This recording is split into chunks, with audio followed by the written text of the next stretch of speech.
O adultério da mulher é uma conduta que a sociedade reprova e sempre reprovou fortemente. Aliás, são as mulheres honestas as primeiras a estigmatizar as adúlteras e por isso vê com alguma compreensão a violência exercida pelo homem traído, vexado e humilhado pela mulher.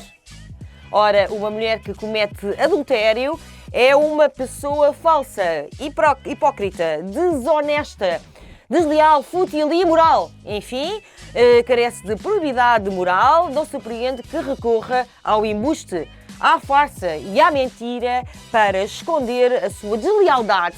E isso pode passar pela imputação ao marido ou ao companheiro de maus tratos. Portanto, a mulher adúltera é também uma mulher que mente e que diz que o marido lhe bateu quando na verdade não bateu. Quem disse isto acertou. Neto Moura disse e escreveu isto mesmo. O juiz, como vocês já sabem, invocou a Bíblia, invocou o Código Penal de 1886 e até mesmo foi buscar referências a outras civilizações onde o adultério era punido com pena de morte, apedrejamento, enfim, tudo isto para justificar a violência contra a mulher por causa do marido e do amante que esperaram por ela, fizeram-lhe uma esperazinha com uma moca de pregos para agredir. Ora bem, quem é que fiscaliza os juízes? Quem é que inspeciona as suas decisões? Quem é que vai lá ler se aquilo que ele decidiu face àquilo que estava em causa faz sentido ou não faz sentido? Ou é mesmo um atentado contra as vítimas, contra o Estado de Direito, contra a própria Constituição da República? Ora bem, a nossa democracia diz que os juízes são inamovíveis. Não mexe, inamovíveis e são irresponsáveis, ou seja, não respondem pelas suas próprias decisões. Claro que também há alguns casos de juízes que foram punidos. Por exemplo, em 2016, a juíza do Tribunal da Relação do Porto, Joana Salinas, foi condenada a 2 anos e meio de pena suspensa pelo crime de peculato. Porque o que ela fazia é que ela, e também teve que entregar algum dinheiro à Caritas como forma da sua punição, porque ela usava verbas da Cruz Vermelha Portuguesa, a qual presidia, para pagar aos advogados para que os advogados lhe escrevessem as sentenças dos casos que tinham em mão.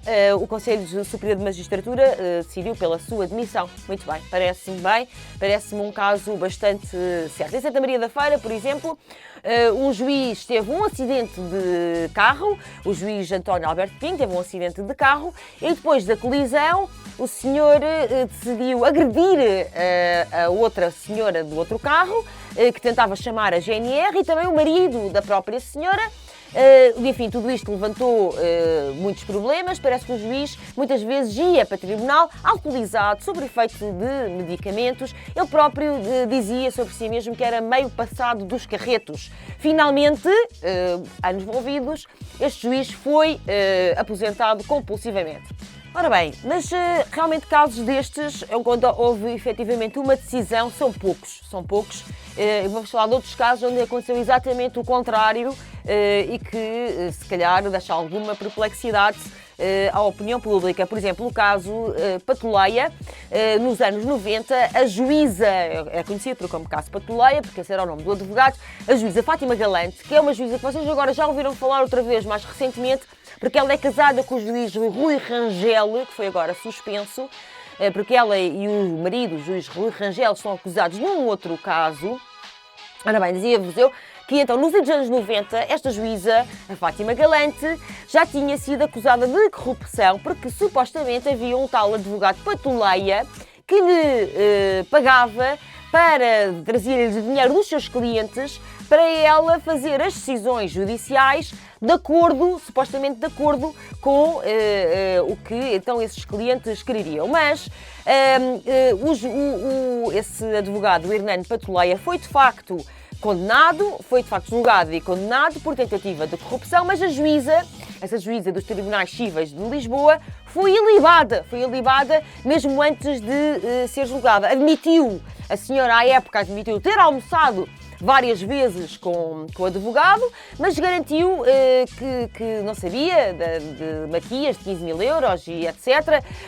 Para o advogado a comprar e disse que os almoços que tinha mantido com o advogado era por outras razões, para ajudar um familiar dela, enfim. Aí está algo que não se compreende. O advogado foi condenado, a senhora foi libada. Mas não só. Por exemplo, também foi suspeito de receber luvas quando era juiz de instrução criminal em Lisboa, o senhor juiz Verdasca Garcia, que acabou por ser absolvido pelo Tribunal da Relação. Isto já lá vão muitos anos, quase 30 anos, mas o que é curioso é que a funcionária judicial que supostamente, através da qual supostamente se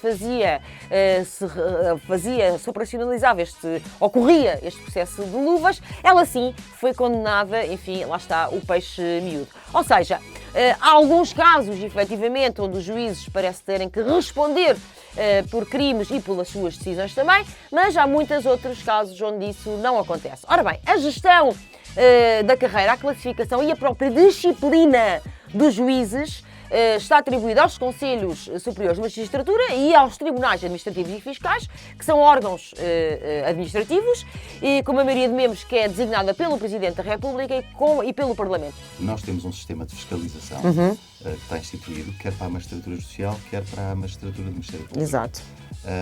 O sistema que temos é dos Conselhos Superiores, ou seja, órgãos colegiais das próprias magistraturas, nos quais participam pessoas que não são magistrados, advogados, Exato. e académicos, e que têm por função exercer poder disciplinar sobre os magistrados judiciais e também têm um papel na respectiva promoção. Esse é o sistema que eu diria que é um sistema muito estático que nós temos. Pois. E porquê que é estático? Porque há uma miríade de decisões judiciais todos os dias, e quando digo decisões judiciais também pode ser decisões jurisdicionais, não de juízes, em que realmente a qualidade intrínseca das mesmas pode não ser boa e não se saber. E, portanto, é óbvio que há um largo espectro de decisões que não são fiscalizadas. Eu diria que aqui, aquela imagem do iceberg, em que se vê uma ponta do iceberg e o resto tudo que está por baixo não se vê, é absolutamente aplicado. E, portanto, há muita área de fiscalização merecida, ou que deveria ocorrer, e que não ocorre. E porquê que não ocorre? Não ocorre porque não é fácil exercer um poder de controle e fiscalização sobre um magistrado, principalmente se for um magistrado judicial. Certo. Porquê? Porque enquanto o Ministério Público está obrigado a proceder de acordo com a legalidade e, portanto, tem uma estrutura hierárquica que o controla, na magistratura judicial há uma independência total. Pois. E essa independência total tende a ser vista como absoluta. Os juízes são inamovíveis, não é o que está na Constituição? É uma das características. E são irresponsáveis. Exatamente, seja, irresponsáveis. Não podem responder pelas decisões que tomam, pelo sentido das decisões que tomam. Portanto, no limite, o juiz pode estar acima da lei. Pronto, isso é que não pode. Não deveria poder, pelo menos. Pois, exatamente, não pode. Não pode e temos que evitar que aconteça. Até porque há aqui um problema que eu gostava de introduzir nesta conversa, porque, embora a magistratura judicial diga sempre que é das profissões mais controladas que existe, efetivamente tal não é verídico. Okay. Não é verídico por uma razão, porque, como eu dizia, há milhares de decisões diárias, ou largas centenas de decisões diárias, que nunca passam por verdadeiros crivos, por duas ordens de razões. Porque não têm que ir, e não vão, nem têm que ir a um Conselho Superior da Magistratura Judicial, neste caso, a menos que haja uma queixa, um motivo especial para isso, ou uma inspeção, uma fiscalização. E em segundo lugar, porque os recursos que nós temos, o sistema de recursos, aos tribunais superiores, às vezes é um sistema muito estático também, muito seco, muito árido, e muitas vezes se vê uma certa dificuldade dos tribunais superiores entrarem verdadeiramente no conhecimento do que foi a decisão da primeira instância. Estes casos mais mediáticos, eles sendo mais mediáticos, obviamente que ficam sujeitos a uma grande fiscalização. Claro. E eu não acho isso mal, pelo contrário. Sim. Já não concordo tanto, se calhar, com aquela parte do, eu diria, enxovalhamento pessoal. Claro, pessoal é temos outra... Temos que criticar a decisão, exatamente. não as pessoas. Agora, há um ponto que não é só aplicável às magistraturas, é aplicável a todas as profissões forenses, aos advogados, ao Ministério Público, aos juízes, que é o controle do seu próprio Estado. Porque um juiz decide, mas decide coisas da vida, do dia-a-dia. E, portanto, vai trazer para as suas decisões tudo o que é o seu conceito jurídico, mas também o seu preconceito. Sim. Aquilo que pensa de moral, de religião. O seu após. Exatamente, todos os seus após culturais, claro. etc. Ora, é natural que haja um grau de liberdade que é dado ao magistrado quando decide, que pressupõe essa liberdade, Houve um autor que uma vez perguntou: teremos confiado mais nos nossos juízes? Porquê? Porque lhes demos uma grande liberdade. Pois. Mas temos que dar, porque o reverso da medalha é um sistema judicial controlado. E se é controlado, pode ser controlado pela política. Claro. E aí é perigoso. Que não tem independência. Aí deixa de ter independência. Claro. Isso é muito pior. Claro. Eu digo, é pior um sistema judicial Exato. politizado do que um sistema judicial que Sem em alguns dúvida. momentos tem menos qualidade. Agora, há uma parte de controle a que todos devíamos estar sujeitos, que é até a nível psicológico. Certo. E para isso não há nenhum controle. Nenhum. Nenhum controle. Eu exerço a advocacia há 25 anos, quase 26. Certo. Deveria ser, de tempos a tempos, controlado para ver se o meu estado psíquico É compatível. com o exercício da profissão. E o mesmo vale para as outras profissões Claro. Judiciais, claro. Nomeadamente magistrados judiciais, magistrados do Ministério Público.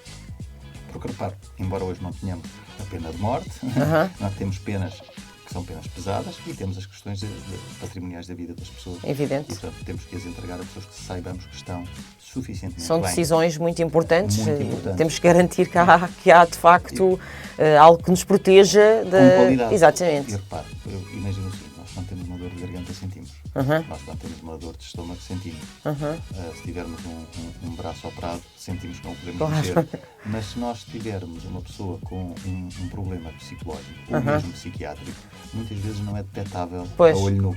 E, portanto, o passar das pessoas por um crivo de avaliação também ao nível psíquico eu achava que era fundamental. Pois. Como noutras profissões. Então, quais são os critérios de avaliação dos juízes? Na verdade, os juízes vão ser avaliados em 3 domínios diferentes. Em primeiro lugar, qual é que é o primeiro critério? É a capacidade humana do juiz. A avaliação vai desde a relação que o juiz mantém com outros profissionais, até mesmo à sua independência e isenção. O segundo nível quer dizer, ou que corresponde, à própria adaptação ao serviço. Avaliam-se questões como o zelo do juiz, a assiduidade do juiz, a produtividade, ou seja, a taxa de resolução de processos. E depois é a questão da preparação técnica. Na preparação técnica tem-se em linha de conta outras questões, como por exemplo a capacidade sintética e a linguagem supostamente simples do magistrado. Mas como é que é?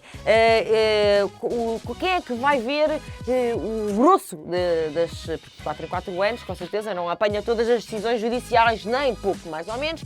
Quem é que vai ver o grosso disto? Quem é que vai determinar se estão ou não estão a operar, a tomar decisões judiciais acima da lei? Os juízes podem viver acima da lei? Bom, estas decisões judiciais têm uma nota, estas avaliações têm uma nota final. Muito bom, bom, com distinção, bom, suficiente e medíocre. Devo-vos dizer que os relatórios do Conselho Superior de Magistratura mostram que habitualmente avaliados como medíocre cada ano, cada época, cada relatório, há 1, 2 no máximo. Portanto, são quase todos bons ou muito bons. O que, enfim, a mim já me coloca algumas questões e imagino que a vocês também, porque só há 1 ou 2 juízes medíocres, o resto são todos espetaculares. Enfim, nos outros funcionários todos também não é assim, não é? Nos outros funcionários públicos, ou não deveria ser, não são todos muito bons ou bons. Ora bem, estas avaliações para os juízes, elas são importantes, porque elas é que lhes vão permitir evoluir na carreira e ter classificação para ambicionarem chegar aos tribunais superiores, ou então não, ficarem em tribunais de uma instância mais baixa. Além disso, sim, é verdade, há consequências disciplinares que podem ser, de facto, decididas e determinadas. Essas sanções vão desde as mais simples às mais leves, as advertências, que foi, curiosamente, a mais leve que teve o juiz Neto Moura, uma simples advertência, mas vai até coisas mais complexas, como, por exemplo, a suspensão do serviço, a inatividade e as mais graves, a apresentação compulsiva, ou num caso extremo, como aquele primeiro que eu vos apresentei, daquela juíza que era presidente da Cruz Vermelha, no Porto, no casos mais graves mesmo, a demissão. São casos raros, como eu vos expliquei, mas as sanções estão previstas.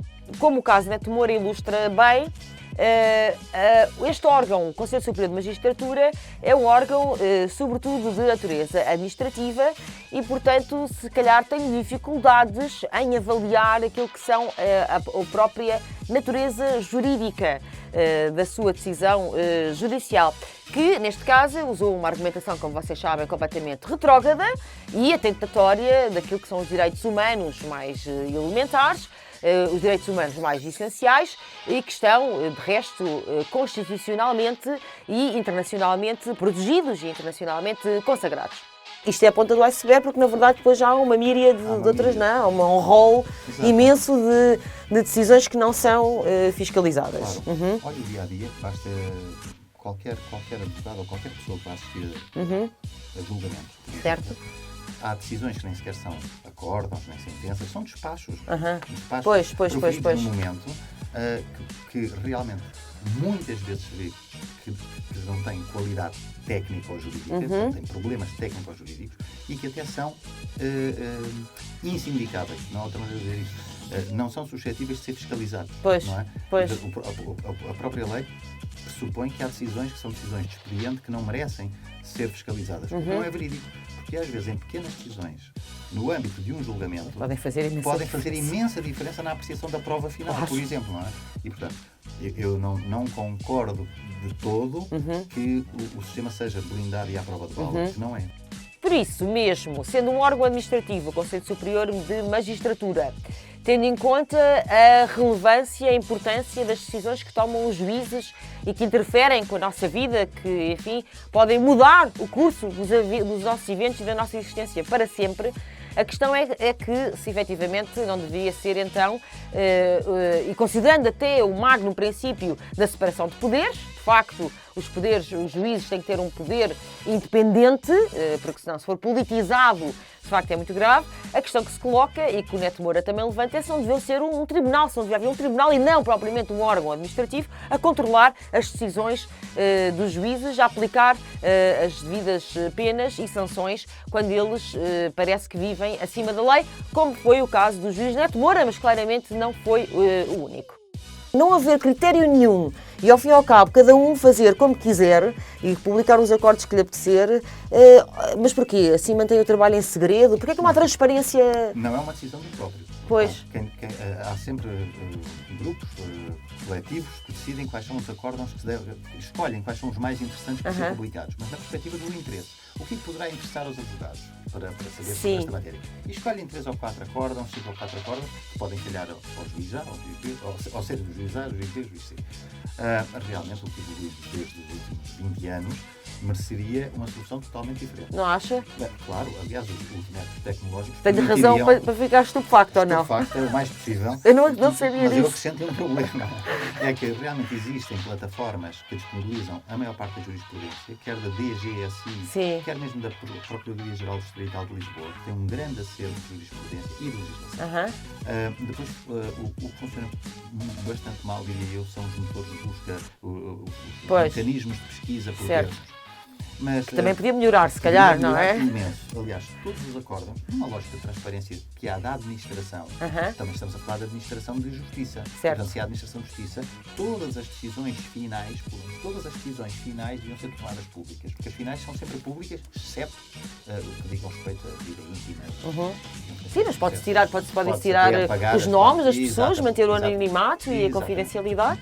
Um outro aspecto extraordinário na justiça portuguesa e que diz respeito a esta questão do controle e da fiscalização do comportamento dos juízes é que vocês sabiam que não existe nenhum critério para a publicação das decisões judiciais, ou seja, os acórdãos que nós conseguimos ler na internet e que estão disponíveis são postos lá sem critério nenhum. Não existe em lado nenhum escrito quais são os acórdãos que devem ser publicados, quantos são, por juiz, em que circunstâncias. Não, isto é mais ou menos feito ad hoc, publica quem quer. Há nomeadamente juízes desembargadores que durante anos e a fio têm zerix acórdãos publicados. Porquê? Porquê que será que isto acontece? Não querem divulgar o seu trabalho? O seu trabalho gostam mais de viver assim numa zona opaca, secretista, têm medo que ele seja alvo de escrutínio. Isso não se compreende. Não se compreende como é que num país europeu do século XXI não há total transparência, até porque as decisões judiciais, eu volto a lembrar, são públicas. Quando elas já estão tomadas, no final, ao montante, podem estar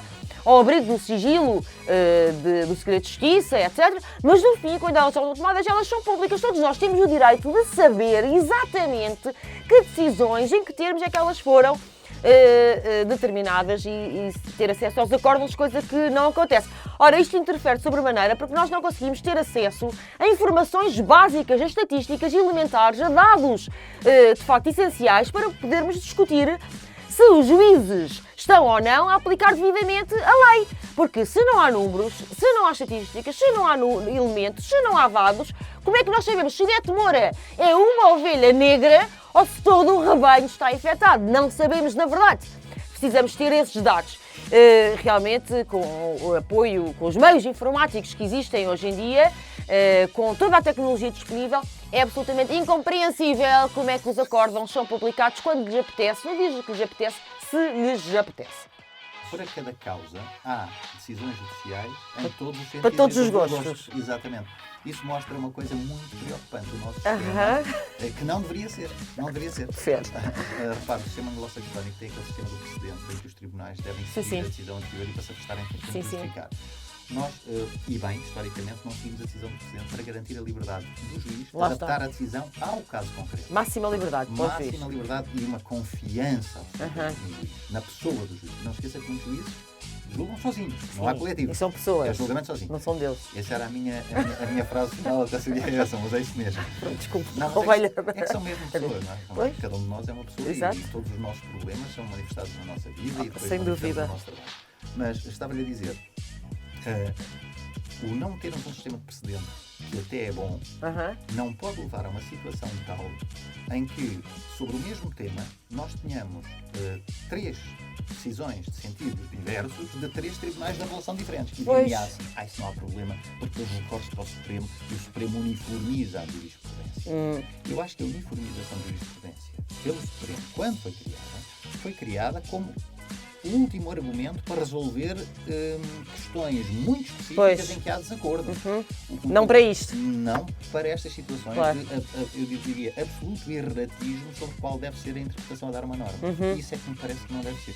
Isso, somado a justiça lentíssima, a soma das duas, leva a que se tenha concluído que a justiça não tem substancialmente qualidade. Ela não tem qualidade porque é tardia e não tem qualidade sempre que eu admito que qualquer interpretação é possível. E depois, situações em que a norma é claríssima, absolutamente clara, todas as pessoas, em princípio, nas universidades a leem da mesma maneira e os tribunais, não se sabe bem porquê, interpretam noutro sentido. Quanto maior for a transparência para se mostrar que há 6 castiçais direitos e só uma vela é que está torta, quanto maior for a transparência da justiça, melhor. Porque aí não dá a ideia à coletividade de que está tudo mal. Porque não está. Efetivamente não está tudo mal. Há centenas de decisões boas a serem tomadas todos os dias. Eu recebo cartas de notificação com decisões judiciais todos os dias, bem decididas, sem erros, sem problemas. Sem espinhas. Exatamente. E principalmente sem aquele medo que em muitos Estados há da perseguição de alguém. Isso realmente não acontece, não é uma marca da justiça portuguesa. Isso dá qualidade à justiça. A coletividade não tem essa noção. Porquê? Porque só vê as velas tortas, não é? Exatamente. E, portanto, essa lógica de transparência, quanto mais a justiça se convencer, os tribunais superiores, mas também os tribunais de graus inferiores, que a publicitação das decisões, a publicitação dos atos, exceto, obviamente, os casos que não podem ser, justiça, etc. Quando as coisas ficarem claras e transparentes, permitirão à coletividade, através precisamente da comunicação social, ser mais uma fonte de escrutínio das decisões que estão erradas. Erradas substancialmente ou erradas sociologicamente, ou porque são uma clamorosa injustiça. E falta-nos um instrumento no sistema legal, que é o chamado recurso de amparo, que é dirigido ao Tribunal Constitucional, para situações em que, por mais correta esteja a decisão em termos formais, se ela for materialmente injusta, poder levar a questão diretamente ao Tribunal Constitucional e dizer que preciso do amparo. Isso não está previsto no nosso. Se gostas do voto nulo, apoia-nos. Subscreve o canal, faz gosto, ajuda-nos, segue o link na caixa de comentários. Também da tua solidariedade depende a continuidade e a sobrevivência deste projeto. Voto nulo.